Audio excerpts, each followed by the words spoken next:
Hello everyone. Today we are about to end our national income topic.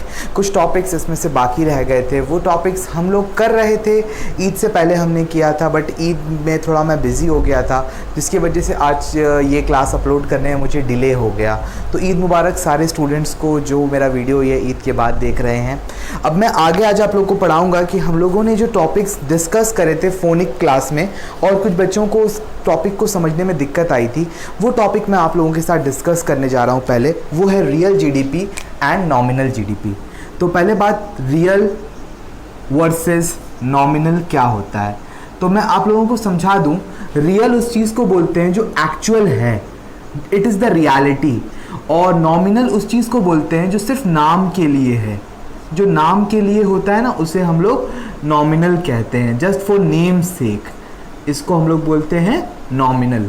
तो real और nominal में फ़र्क क्या है? तो रियल और नॉमिनल में बेसिक फ़र्क ये है कि रियल जीडीपी या कोई भी चीज़, नेशनल इनकम हो या जीएनपी हो, व्हाटएवर, अगर वो रियल जीडीपी है तो वो एट कांस्टेंट प्राइस होता है। हमेशा याद रखिएगा, इसका कंप्यूटेशन एट कांस्टेंट प्राइस होता है और नॉमिनल का कंप्यूटेशन एट करंट प्राइस होता है। सर ये हम लोगों को समझ में नहीं आया था कि ये करंट प्राइस और कांस्टेंट प्राइस क्या होता है। एग्जाम्पल के तौर पे मैं आप लोगों को कुछ दिखाना चाहता हूँ। देखो 2010 में हमारे पास 3 आइटम्स थे, राइस, वीट और पल्सेस।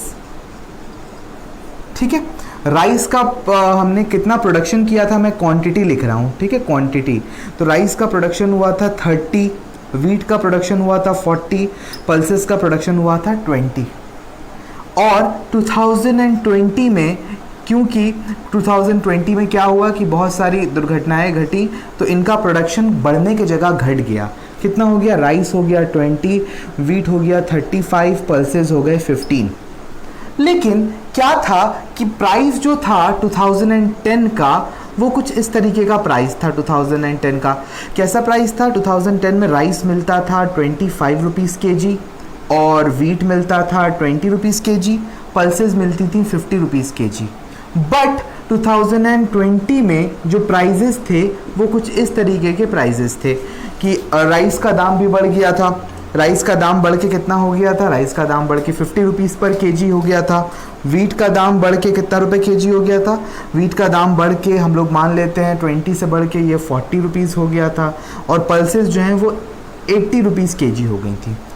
अगर मैं आप लोगों को बोलूं कि कितने रुपए का गुड्स प्रोड्यूस्ड हुआ है at current prices, current prices का मतलब ये है 2010 की क्वांटिटी को 2010 के प्राइस से मल्टीप्लाई करा जाएगा, और 2020 की क्वांटिटी को 2020 के प्राइस से मल्टीप्लाई किया जाएगा। तो जीडीपी एट करंट प्राइस कितना आ रहा है, हम लोग देखते हैं।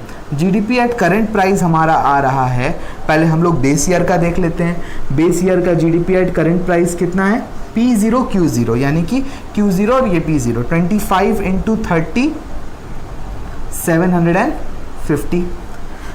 उसके बाद आपका, सही कर रहा हूँ ना मैं, 30 25, हाँ 750। फिर उसके बाद 40 इंटू 20 800, और लास्टली 20 इंटू 50 1000। टोटल मिला के हो गया 1800 प्लस 750 2550। अब हम लोग चेक करेंगे GDP at current price. GDP at current price यानी कि नॉमिनल जीडीपी जो हमारी है वो करंट ईयर की कितनी है? करंट ईयर का आ रहा है P1 Q1। हम लोग वही साल का प्राइस को वही साल की क्वांटिटी से मल्टीप्लाई करेंगे, तो 50 इंटू 20 1000, 35 इंटू 40 1400, 15 इंटू 80 800, 800 प्लस 400 1200। तो टोटल हमारा हो गया कितना? 1000, 2000, 3000, 600। तो आप देख रहे हो कि हमारा जो करंट नॉमिनल जीडीपी है, यानी जीडीपी एट करंट प्राइसेस जो है वो 2010 का था 2550 और 2020 का था 3600। एक्चुअली में क्या हुआ था?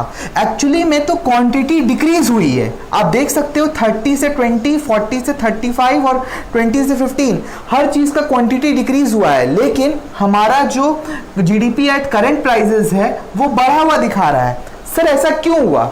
ये इसलिए हुआ क्योंकि प्राइस राइज हुआ था, इन्फ्लेशनरी इफेक्ट आया था, इन्फ्लेशनरी इफेक्ट, जिसकी वजह से आपको जीडीपी बढ़ा हुआ दिख रहा है। समझ में आई बात? अब जो वजह है कि हम लोग इसको दूर करने के लिए, इन्फ्लेशनरी इफेक्ट को हटाने के लिए हम लोग क्या कर सकते हैं? हम लोग दोनों जीडीपी को कांस्टेंट प्राइस में मेजर करेंगे। What is constant price? आप दोनों को मल्टीप्लाई करोगे प्रीवियस बेस ईयर प्राइस से, यानी कि इस प्राइस से। एक तो हमने कर लिया है, 2010 वाला तो ऑलरेडी हमारा किया हुआ है 2550। अब हम 2020 को एट कांस्टेंट प्राइस चेक करेंगे, P0Q1, P0Q1, यानी कि प्राइस रहेगा 2010 का, क्वांटिटी रहेगी 2020 की। तो 2520 जा 500, उसके बाद 3520 जार 700, 1550s आर 750। हमारा जीडीपी एट रियल प्राइस कितना निकल, जीडीपी एट कांस्टेंट प्राइस हमारा कितना आ रहा है? 1450 प्लस 500 1950। तो आप देख सकते हो हमारा जीडीपी एट कांस्टेंट प्राइस जो आ रहा है वो आ रहा है 1950, और जीडीपी एट करंट प्राइस आ रहा है 3600, जो कि बताता है 2010 के हिसाब से हमारा GDP at current price increase हुआ है। लेकिन जीडीपी एट कांस्टेंट प्राइस आप देख सकते हो क्लियरली हमें नजर आ रहा है 2550 से कम होके 1950 हो गया है। तो जीडीपी एट नॉमिनल प्राइस जो होता है ये एक फेक डेटा भी बताता है, क्योंकि इसमें इन्फ्लेशनरी इफेक्ट आता है। इस वजह से इकोनॉमिस्ट्स का मानना है कि जब भी हम जीडीपी को कंपेयर करें तो it is better to compare the GDP at constant price, यानी कि हमें रियल जीडीपी को हमेशा अजम्पशन, रियल जीडीपी पे हमें हमेशा कंपैरिजन करना चाहिए। होपफुली ये टॉपिक आप लोगों को समझ में आया होगा कि रियल जीडीपी और नॉमिनल जीडीपी में फर्क क्या होता है। तो नेक्स्ट टॉपिक है which is better, nominal GDP और रियल जीडीपी। तो इसका सिंपल सा एक क्लियर आंसर है, real GDP is better because in real GDP we compute national income with the help of a constant price. तो उसमें in fact हमें दिखता है कि एक्चुअल आउटपुट में कितना इंक्रीमेंट हुआ है।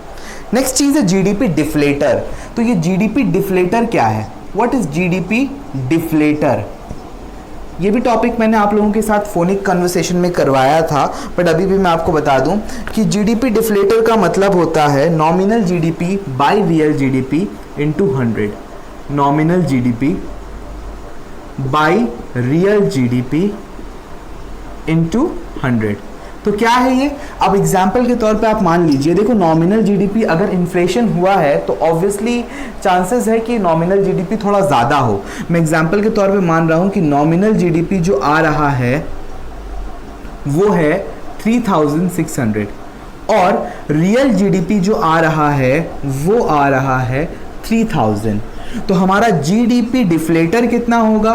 जीडीपी डिफ्लेटर होगा nominal GDP by real GDP 3600 by 3000 into 100, that is आपका आ रहा है 120। तो आपका जीडीपी डिफ्लेटर आ गया इस केस में 120। तो यानी कि जो हमारा प्रीवियस ईयर का जो 100 रुपए का प्रोडक्ट था आज वो हो गया है 120 रुपए का। यानी कि जो 100 रुपए में जो प्रोडक्ट्स मिला करते थे कांस्टेंट प्राइस के बेस ईयर के प्राइस पे, वो आज मिल रहे हैं 120 रुपए में। ओके, नेक्स्ट टॉपिक है आपका जीडीपी एंड वेलफेयर। एक मिनट पॉज करना।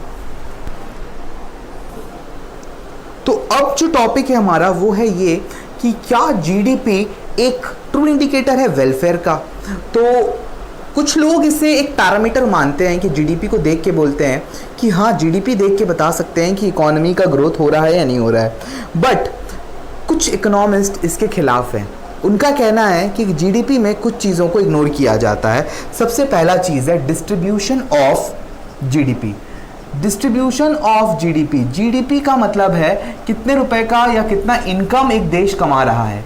अगर इकोनॉमी में जीडीपी इंक्रीज हो रहा है लेकिन वो इंक्रीज्ड इनकम कुछ ही चुनिंदा हाथों में आ रहा है, तो वो मैं नहीं बोल सकता हूँ कि वो एक देश की तरक्की हो रही है। अगर एक देश में अमीर लोग अमीर बनते जा रहे हैं और गरीब लोग गरीब बनते जा रहे हैं और टोटल ज़्यादा दिख रहा है, तो उसे इकोनॉमी की सुधार या इकोनॉमी का वेलफेयर नहीं कहा जा सकता है। इस वजह से डिस्ट्रीब्यूशन ऑफ जीडीपी, क्योंकि किस तरीके का डिस्ट्रीब्यूशन है वो नहीं बताता है, सिर्फ टोटल बताता है, इस वजह से जीडीपी को ट्रू वेलफेयर कुछ लोग नहीं मानते हैं। सेकंड चीज, चेंज इन प्राइस। ऐसा भी पॉसिबल है कि जीडीपी में जो चेंजेस आए हैं वो आए हैं because of increase in price. जैसा कि हमारे देश में GDP at current price measure किया जाता है, जिसके वजह से जीडीपी आपको हर साल बढ़ा हुआ दिखता है, चाहे प्रोडक्शन कम भी हो जाए। हालांकि अगर प्रोडक्शन बहुत कम हो जाए तब तो जीडीपी एट करंट प्राइस भी आपको फॉल दिखेगा, बट मैक्सिमम टाइम पे जीडीपी इंक्रीज दिखता है। दो प्रोडक्शन इंक्रीज ना हुआ हो बट प्राइजेस के इंक्रीज होने की वजह से जीडीपी इंक्रीज्ड नजर आता है। इसलिए चेंज इन प्राइस एक कारण होता है जिसके वजह से जीडीपी इंक्रीज होता है, जिसके वजह से जीडीपी को एक ट्रू इंडिकेटर वेलफेयर का नहीं माना जाता है। Third point, non monetary exchange. कुछ ट्रांजैक्शन या कुछ एक्टिविटीज ऐसी होती हैं जो सुधार तो लेके आ रही हैं, जो मेहनत तो है, मजदूरी तो है, लेकिन वो नेशनल इनकम का पार्ट नहीं है।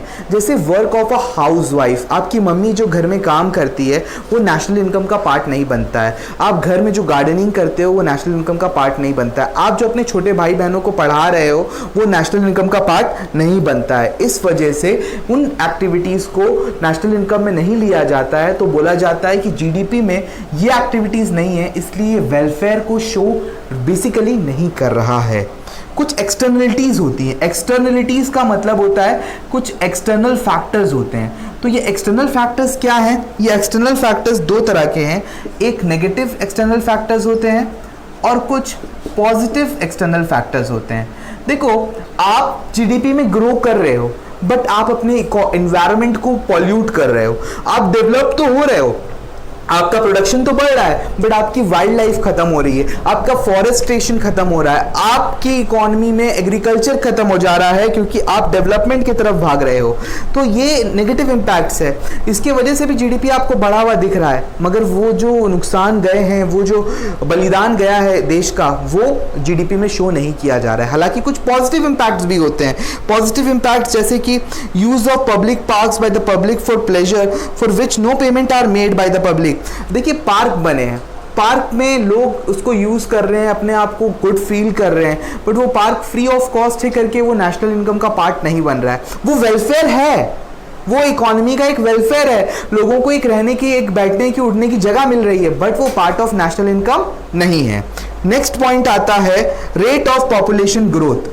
आप जीडीपी तो देख रहे हो कि जीडीपी ग्रोथ हो रहा है, लेकिन साथ साथ पॉपुलेशन ग्रोथ भी हो रहा है। जैसे इंडिया का केस है, जीडीपी तो इंक्रीमेंट हो रहा है लेकिन हमारे देश की पॉपुलेशन भी बहुत ज़्यादा इंक्रीज हो रही है। तो इस चीज़ से क्या होता है कि अब मान लो 10% जीडीपी बढ़ा है लेकिन 20% पॉपुलेशन बढ़ गया है, तो आप क्या उस चीज़ को टैकल कर पाओगे? वो goods per unit per capita income तो वहीं का वहीं अटक जाएगा।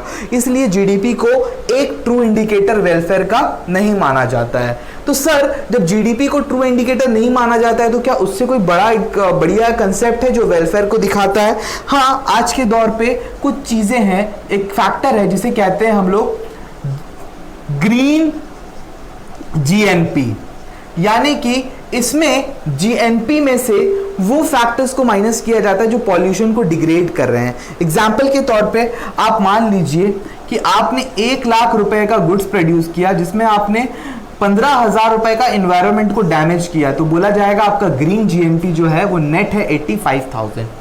तो ग्रीन जीएनपी में एनवायरनमेंट को जो लॉस पहुंचाया जा रहा है उससे टोटल आउटपुट से डिडक्ट किया जाता है to arrive at a green GNP. Normal GDP से एनवायरनमेंट डिग्रेडेशन को माइनस कर दो तो आपको मिलता है ग्रीन जीएनपी। तो हमारा कंसेप्ट है कि डेप्रिसिएशन को कैसे कंप्यूट करा जाता है। आप डेप्रिसिएशन को 2 वे में कंप्यूट कर सकते हो। पहला वे ये है कि अगर आपके पास कोई ग्रॉस एग्रीगेट है, उसमें से आप नेट एग्रीगेट को माइनस कर लोगे तो आपको डेप्रिसिएशन मिल जाएगा। एक चीज़ ध्यान रखना, अगर ये जीडीपी है तो ये एनडीपी होना चाहिए। अगर ये जीडीपी एट एमपी है तो ये एनडीपी एट एमपी होना चाहिए। अगर ये एनडीपी एमपी की जगह में एनएनपी एट एफसी है तो पहले आप इसे कन्वर्ट करिएगा एनडीपी एमपी में, फिर आप इससे माइनस करिएगा तो आपका आंसर आएगा। समझ में आई बात? तो आपको पहले दोनों चीजों को सेम रखना है, बस ये एन और ये जी होना चाहिए, बाकी सब चीज सेम होनी चाहिए, तब आप निकाल सकते हो। दूसरा तरीका ये है, जब आपको ओरिजिनल कॉस्ट दे दे और एस्टिमेटेड लाइफ दे दे तो आप इससे भी आप निकाल सकते हो, और आपको साथ में स्क्रैप वैल्यू दे दे तो आप इस तरीके से भी आप निकाल सकते हो कि एक एसेट का डेप्रिसिएशन कितना है। फॉर्मूला है original cost minus scrap value divided by estimated life. Example के तौर पे 1 लाख का मैंने एक एसेट खरीदा जिसका स्क्रैप वैल्यू यानी कि वो 5 साल के बाद उसका वैल्यू 20,000 हो जाएगा, तो 5 साल में उसका 1 साल का डेप्रिसिएशन कितना हो रहा है, 80,000 डिवाइडेड बाय 5 इक्वल्स टू 16,000। इस वे में डेप्रिसिएशन कंप्यूट किया जाता है। तो ये पूरा हमारा टॉपिक था नेशनल इनकम का, जो आज मैं आप लोगों के साथ कंप्लीट कर रहा हूँ। होपफुली आप लोगों को ये लॉकडाउन पीरियड में ये नेशनल इनकम का टॉपिक समझ में आया होगा। एज वी हैव डिसाइडेड कि हम लोग अब क्लासेस कुछ किस तरीके से करेंगे आप लोगों के साथ डिस्कस हो चुका है। आप व्हाट्सएप के ग्रुप में आइएगा, आके और भी बातों को इसको हम लोग डिस्कस करेंगे। होपफुली आपका लॉकडाउन अच्छा जा रहा होगा, सेफ आप इंजॉय कर रहे होंगे और पढ़ाई भी कर रहे होंगे। आप पढ़ाई करते रहो, अगर आप पढ़ाई नहीं कर रहे हो तो आप अपने लॉकडाउन को भी बर्बाद कर रहे हो, अपने टाइम को भी बर्बाद कर रहे हो, आगे चल के आपको इसमें बहुत दिक्कत आ जाती है। तो thank you very much and bye bye.